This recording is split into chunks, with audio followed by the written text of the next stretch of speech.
Hoje a coisa está bem aqui, ó, tá para eu visualizar direitinho, né? Boa noite a todos.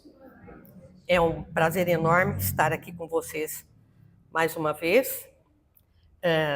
Lembrando que não sou palestrante, sou alguém que ama a doutrina espírita, né? Procura ali cada vez mais estudar, trazer conhecimentos para melhorar a própria vida e, consequentemente, as pessoas que estão ao meu redor, uma apaixonada pela doutrina. E aí me atrevo a estudar e vir compartilhar com vocês o tema que me é solicitado ou que fica de minha livre escolha. Hoje, em especial, escolhi trazer para vocês a reflexão sobre o preconceito sob a ótica espírita. Mas o porquê trazer o preconceito para a gente fazer a reflexão coletiva? O Espiritismo, embora já tenha alguns anos, essa doutrina, ela é tão renovadora, ela nos reforma com o passar do tempo, nos faz atual com o passar dos anos, e é importante a gente trazer temas que a gente convive no dia a dia para refletir esse tema à luz dos postulados da doutrina espírita. E é por isso que eu optei por trazer a questão do preconceito, como é que a doutrina espírita pode nos auxiliar para que, através das reflexões, dos conhecimentos que a gente vai junto fazer aqui, refletir aqui junto, né? Como é que a gente pode aplicar essas reflexões, essas aprendizagens no nosso dia a dia? E é isso que a gente vai fazer nessa noite. Essa é a proposta do nosso estudo da noite. Algum tempo atrás, a maioria de vocês deve se lembrar, em 25 de maio de 2020, em Minneapolis, no estado de Minnesota, nos Estados Unidos, George Floyd, um negro afro-americano, numa prisão ali, numa abordagem equivocada de um policial branco, pela acusação de ter usado uma nota falsa de $20, esse policial ajoelhou-se sobre o pescoço de George Floyd e por 9 minutos sufocando até a morte. Vocês devem lembrar desse fato, porque o mundo foi sacudido por essas cenas chocantes e que culminaram numa onda enorme de protesto nos Estados Unidos e, posteriormente, em vários outros locais do mundo, inclusive no Brasil. George Floyd, negro norte-americano, como eu já mencionei, perdeu a sua vida física durante essa abordagem infeliz, equivocada.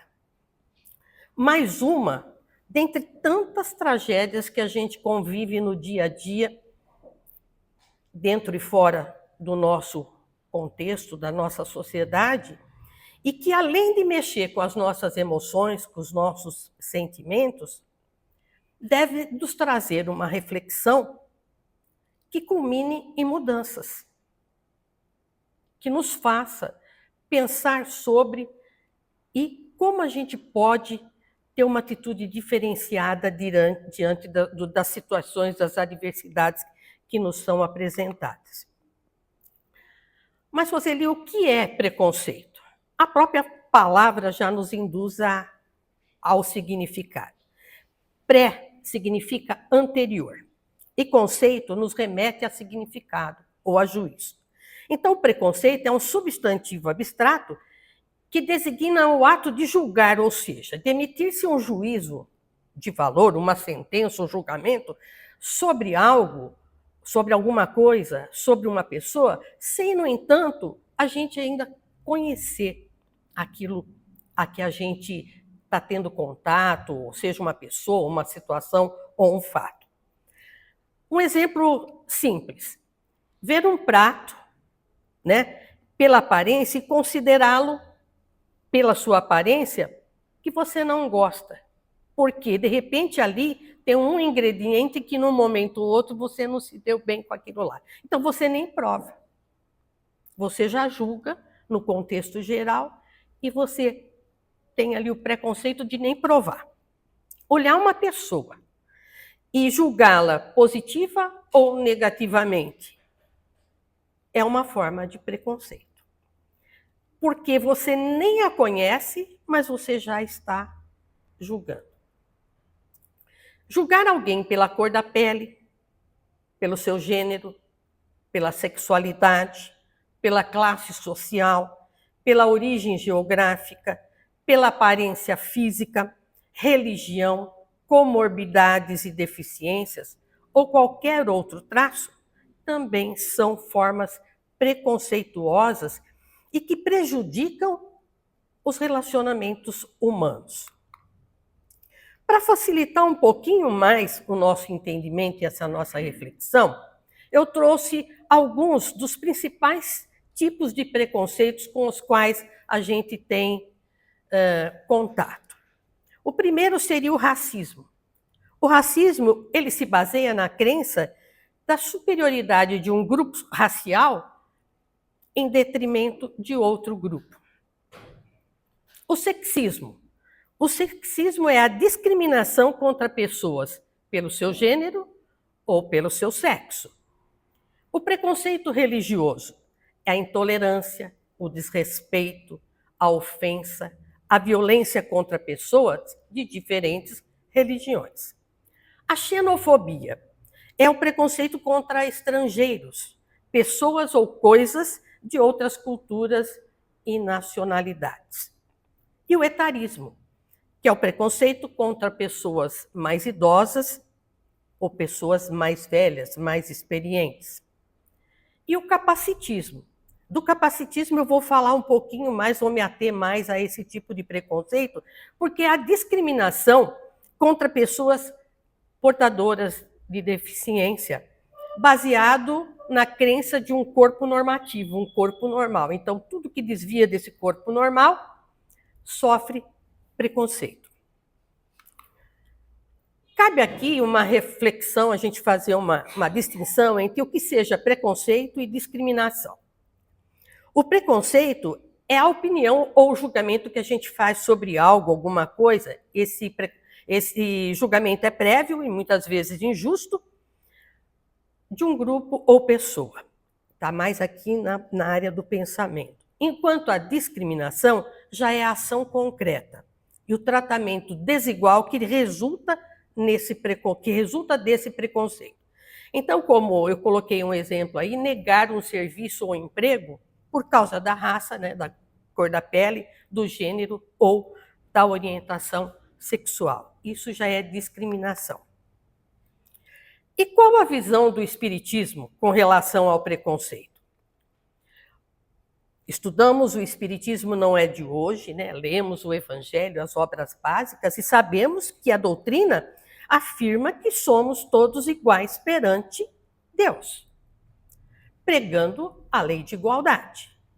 Mais do que nunca, essa verdade precisa ficar clara entre nós. Ela precisa ser proclamada, ela precisa ser disseminada.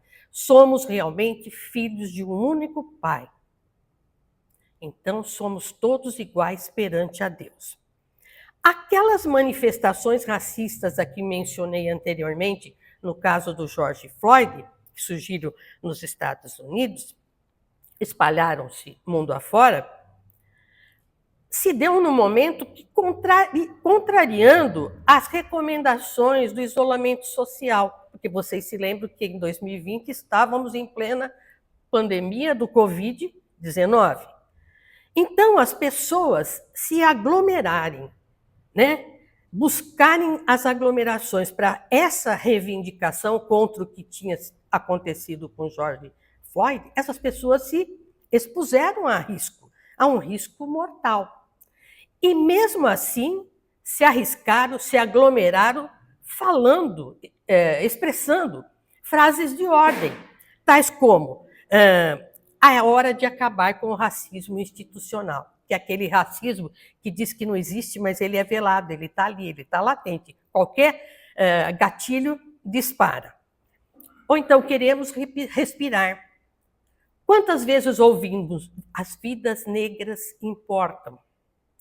Então, imaginem numa época como aquela, toda aquela aglomeração e aquela reivindicação.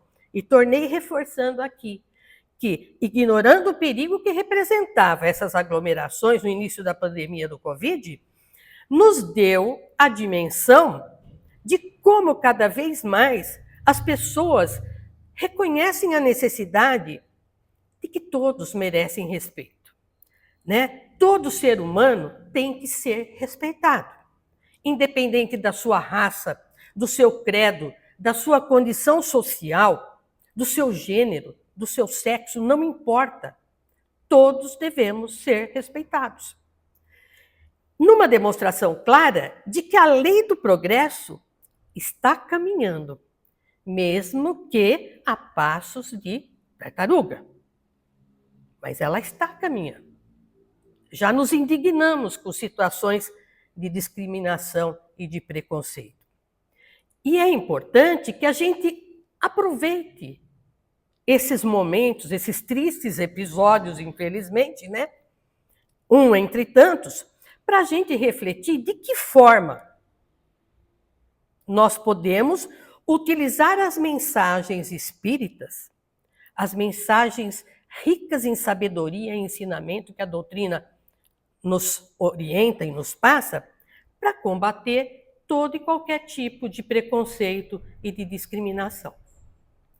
O Espiritismo, sendo uma doutrina que prega a igualdade e nos ensina a lei da reencarnação, obviamente é contrário a todo e qualquer tipo de manifestação preconceituosa ou discriminatória. No Espiritismo, somos sim. Somos todos seres humanos considerados iguais perante Deus e a lei natural, pois todos são espíritos criados por Ele e tendem ao mesmo objetivo, que é o objetivo de evoluir. E todos estamos sujeitos às mesmas leis físicas e morais. No entanto, o Espiritismo também reconhece que, ao mesmo tempo que somos iguais perante a divindade, nós somos diferentes entre nós. As pessoas, nós somos diferentes fisicamente, somos diferentes moralmente, espiritualmente. Por quê? É o resultado do próprio livre-arbítrio, né? Temos ali as duas mãozinhas, vias de mão, e cabe a nós fazermos a escolha mais assertiva e arcar com as consequências das escolhas que fazemos. Então, cada um de nós está num grau evolutivo diferente. Somos diferentes. Então, precisamos pensar que individualmente cada espírito é diferente. E sendo diferente, geram desigualdades sociais e materiais que serão aprimoradas ao longo da nossa existência reencarnatória. No Livro dos Espíritos, na questão 803, Allan Kardec pergunta aos espíritos superiores: todos os seres humanos são iguais perante Deus? E a resposta obtida não dá lugar a dúvida alguma. Sim, todos tendem para o mesmo fim. E Deus fez as suas leis para todos. Dizeis frequentemente: o sol brilha para todos. E com isso, dizeis uma verdade maior e mais geral do que pensais. Realmente, o sol nasceu para todos nós, independente de como sejamos. Então, nesse sentido, com todo esse conhecimento que já buscamos, conseguimos e estamos nos aprimorando, não dá para a gente ser espírita e ficar confortável achando que está tudo de bom, né? Está tudo numa boa. Não. Com qualquer forma de comportamento preconceituoso ou discriminatório. Aliás, não basta que a gente seja contra o preconceito, que sejamos antirracistas. É preciso que a gente tenha, sim, uma postura ativa antirracista. combatendo, condenando sempre todo tipo de preconceito e segregação, seja ela de que ordem for.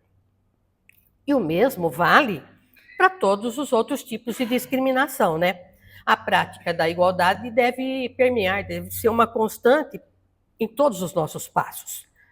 Não apenas aqui, só quando estamos em contato entre nós, espíritas, né? Nas nossas palestras, nas nossas reflexões, nos nossos cursos. Dentro da nossa casa e no entorno da casa, na sociedade em geral, no nosso trabalho. Isso vale para todo mundo, para todos nós, dentro e fora da casa espírita. Segundo a doutrina espírita, o preconceito nasce da onde? Da chaga que carregamos em nós ainda, né? Está latente ali em nós a chaga do egoísmo, do orgulho, da ignorância, que impede o nosso progresso, o nosso avanço moral. E cria divisões e padrões que são arbitrários, excludentes. E que é combatido por quem? Pela reencarnação, que promove o aprendizado e a evolução pela aplicação do amor, da solidariedade e da igualdade, que é fundamental para todos nós que somos filhos de um único Pai. A pluralidade das nossas existências, a reencarnação, nos auxilia na evolução intelectual, moral e espiritual e vai eliminando em nós aqueles sentimentos inferiores, aquelas más tendências adquiridas em vidas passadas, inclusive os preconceitos das diferentes ordens. Então, na questão 132 do Livro dos Espíritos, Kardec nos fala do objetivo da encarnação dos espíritos. E a resposta é que Deus lhes impõe a encarnação com o fim de fazê-los chegar à perfeição. Então, precisamos, é um impositivo divino necessário a cada um de nós. Precisamos reencarnar, encarnar novamente para buscar a perfeição. É um determinismo divino. Em Gênesis, Allan Kardec, no capítulo 1, item 36, nós temos lá, com a reencarnação, desaparecem os preconceitos de raça e de castas, pois o mesmo espírito pode tornar a nascer homem, mulher, nascer rico, pobre, né? E se for rico, há um alerta, porque a gente saiba usar a riqueza a favor de toda a coletividade, não a favor do individual, né? Nascer chefe ou subordinado, livre ou escravo, são possibilidades. É claro que, em razão de todas essas questões que o preconceito envolve, que é a questão muitas vezes da violência, do rancor, da mágoa, a doutrina não prega nenhum tipo de violência, ou de ódio, ou de rancor para qualquer um de nós, né? Tampouco apelarmos ainda mais pela violência ou vandalismo, quando essas aglomerações às vezes acontecem. Mas a gente deve sim ter a postura de indignação. Nós devemos sim nos indignar diante de situações ocorridas como a que aconteceu com George Floyd. E com os brasileiros Miguel, João Pedro, Maria, João, Antônio, quantas e quantas. Nós devemos nos indignar, sim, né? Porque eles abruptamente tiveram a sua experiência carnal ceifada. Então a gente deve, sim, ficar indignado e buscar mudança, buscar, né, uma mudança desse paradigma tão catastrófico, né, equivocado e injusto. E a Casa Espírita já realiza inúmeras possibilidades para que a gente venha aprimorando esse sentimento de dizer não ao preconceito, de dizer não à violência, né? Porque ela nos traz reflexão, oportunidade de reflexão, como a que estamos tendo agora, no domingo, no finalzinho, no início de semana, final de uma outra, né? E é oferecido a todos os públicos. Então, é importante que a gente faça a reflexão desse tipo. E pode parecer até pouco, Mas o simples fato da gente eliminar algumas expressões que a gente usa no nosso vocabulário no dia a dia e nem se percebe, já é um avanço. Eu trouxe alguns exemplos. É muito comum a gente dizer ou ouvir, nossa, a coisa tá preta, né? Ovelha negra da família. Ou, é negra, mas é bonita. É loira, mas é burra. Mula manca. E outras tantas expressões que a gente não se percebe, mas são cruéis. São injustas. E a gente, às vezes, no dia a dia, vai falando no automático. A gente precisa repensar essas situações.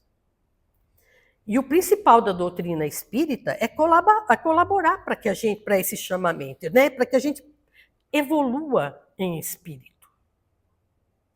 E que nesse caminho de evoluir em espírito, a gente consiga entender que somos iguais perante Deus, diferentes em outras situações, e que essas diferenças precisam ser respeitadas. E o Espiritismo não determina o que eu, Roseli, devo fazer ou devo deixar de fazer. Ela não determina isso a nenhum de nós. Ela oferece possibilidades, mediante as informações que ela nos passa através do Evangelho, das obras básicas, das nossas reuniões, das nossas reflexões, dos nossos cursos, para que a gente seja pessoas mais assertivas. Melhores hoje do que fomos ontem e melhor amanhã do que somos hoje. As possibilidades estão aí. E olha que nós espíritas somos meio que o fiel da balança. Nós espíritas somos muito visados, olhados, né? Muitas vezes eu já ouvi, Roseli, como você consegue ser tão calma? Roseli, como você consegue, diante das dificuldades, parece que vê a luzinha no final do túnel? A doutrina me ensinou, Jesus é meu guia, Deus é meu pai, minha família é meu eixo, e a doutrina, Jesus é meu guia e meu exemplo, meu mestre. Então não tem por que a gente ser diferente. A gente precisa pensar, respirar fundo e procurar agir da melhor maneira para que sejamos realmente melhor. Não na fala, na atitude, na postura espírita correta, assertiva. E cada um de nós podemos ali parar e agora pensar um pouquinho, será que já fomos preconceituosos, já cometemos algum tipo de preconceito? Será que já sofremos preconceito, né? Será que já vimos alguma situação preconceituosa? Já vimos, já cometemos, né? Eu mesma, quando ia no centro com a minha avó, pequenininha, ali no Amantes da Pobreza, e depois crescendo, trazendo no coração, na alma e no espírito os avanços que a doutrina me trouxe. Eu tinha aula de religião quando um pouquinho maior, e chegava na hora da religião, o padre dizia, fulana, ciclana, beltrana, espírita, espírita e Jeová, sai, na aula de religião. Quando falava assim, eu e a Neia Mariane, sobrinha do tio Edo, nós ficávamos. Agora, quando o padre Nelson chegava e vinha dar aula de religião, vocês se sintam à vontade. Aqueles que quiserem, que não professam a mesma doutrina, religião, a crença, quiserem ficar, fiquem. Sintam-se acolhidos. E a gente ficava ou saía. Então, a gente, sabe, a minha mãe mesmo namorou 4 anos uma pessoa católica e a família impediu o casamento. Felizmente, eu tive a oportunidade de a minha mãe casar com meu pai e a gente, reencarnou. Nós estamos aqui nessa encarnação, tendo a possibilidade de aparar as arestas e corrigir os erros. Mas nós somos visados, nós nem sofremos preconceito, também somos preconceituosos. Então, só uma parte que eu quis trazer aqui. Quando Gandhi trabalhava pela independência da Índia, pacifista, advogado, líder hindu, ele também combateu uma questão muito séria na Índia, que é o preconceito de castas. E o que são castas? As castas são uma forma tradicional de divisão dos indivíduos em grupos dentro de uma mesma nação, de uma sociedade.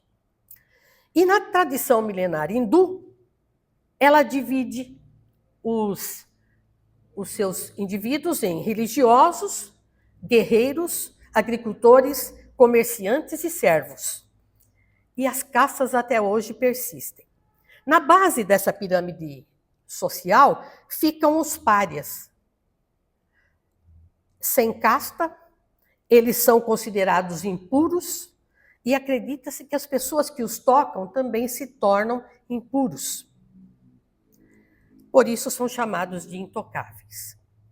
Mas Gandhi, estudioso, pacifista, maravilhoso, foi buscar na divindade alguma coisa que desse estrutura, base, para que ele reforçasse esse combate a essa injustiça, né?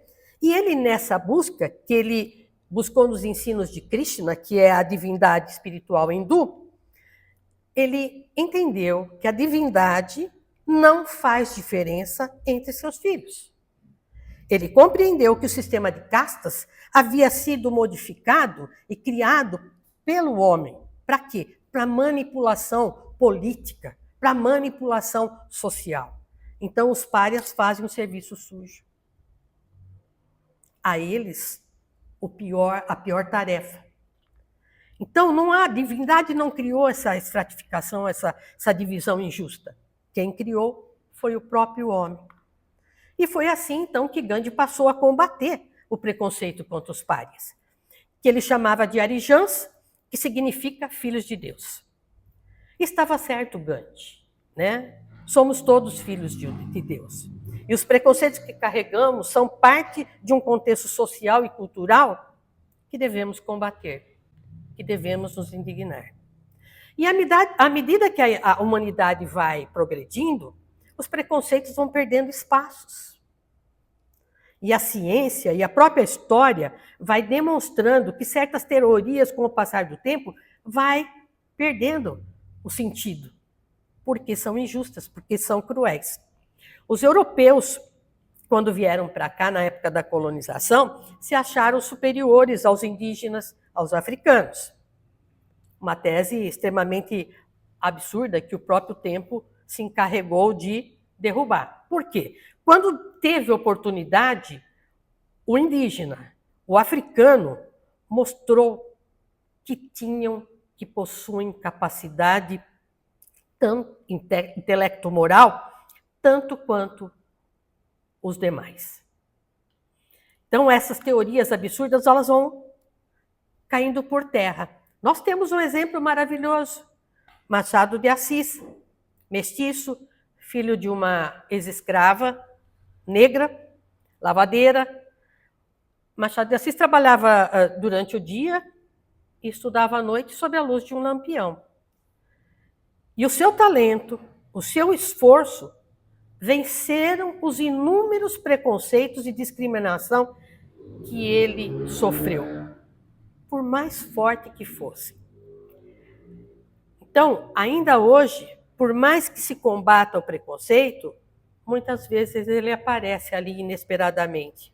É porque ele estava apenas sendo velado, oculto, né? Escondido sob o verniz social. E quando, de repente, sai o gatilho, ele se mostra. E ainda somos extremamente preconceituosos e discriminatórios. É assim contra os homossexuais, que se manifestam de forma extremamente cruel, agressiva, violenta. Eles são ridicularizados, alvos de piadas, de chacotas, são violentados, espancados e levados até a morte. Assim são os ancenianos, que são os leprosos, os aidéticos, os tuberculosos, os ex-presidiários. E também assim somos nós espíritas, né? Basta ler Caibar Chútil, ver o quanto sofreu para conseguir trazer a doutrina. Chico Xavier, Divaldo, esses grandes monumentos que conseguiram vencer preconceitos e foram ali defendendo a bandeira do espiritismo, e nós também, os apóstolos de Cristo, nós, os espíritas, também passamos por situações preconceituosas. E aos poucos, descobrindo, ganhando conhecimento, buscando informações, a gente vai ganhando força para esse combate. E dentre os preconceitos, eu falei que eu ia falar um pouquinho mais sobre o capacitismo, porque o capacitismo está muito latente, está muito constante em nós, na nossa sociedade. A gente tem ouvido aí situações em que pessoas com portadora de qualquer tipo de deficiência estão sendo excluídos. E excluídos, eles ficam vulneráveis. E vulneráveis, eles, marginalizados, traz sérias consequências, porque não conseguem trabalho, não conseguem colocação, não conseguem oportunidade como os outros têm, e aí são levados a situações muito complicadas. E não apenas fisicamente, mas muito mais intelecto, psicossocialmente falando. Por quê? A gente sabe aí, muitas pessoas chegam até ao suicídio pela falta de oportunidade, de segregação e de exclusão. Então, a gente precisa aprender a enfrentar esse tipo de preconceito através do quê? Do conhecimento. Porque através do conhecimento a gente consegue compreender que todas as pessoas, independentemente da sua condição, têm direito aos mesmos acessos, à dignidade, aos direitos. E esse capacitismo ele é baseado no corpo padrão. E tudo que foge, qualquer desvio desse corpo padrão, maior será o preconceito sofrido por essa pessoa. Aqui eu trouxe uma charge que está bem explícita como funciona o capacitismo. Nós temos uma pessoa com sequelas, com deficiência. Aquele lá diz, incrível, porque ela está conseguindo digitar utilizando um material. O outro parece milagre. É inacreditável o que estou vendo. Aquela lá não fala, ela pensa. Pensei que ela não seria capaz de executar a tarefa. E a pessoa que sofre o preconceito? Um dia eles vão se acostumar que não somos ET. Somos uma pessoa portadora de deficiência. Mas que pode, que consegue. E quando consegue, às vezes faz melhor do que a gente que está ali, o tal do corpo normativo, corpo padrão. Então a gente não pode nem supervalorizar a pessoa portadora de deficiência e nem subvalorizar. A gente tem que tratar ali com igualdade. Somos iguais, embora sejamos diferentes. Então, trouxe mais algumas frases capacitistas que a gente também fala, sem mesmo perceber. Fulano fingiu demência. Vou dar uma de João sem braço. Não temos braço para fazer tudo isso. Dar uma mancada. Está cego, surdo? Estou cego de raiva, Estou mais perdido do que cego em tiroteio. Para de ser retardado, mudinho, ceguinho. Nem parece que você é uma pessoa portadora de deficiência, já fala com deficiência.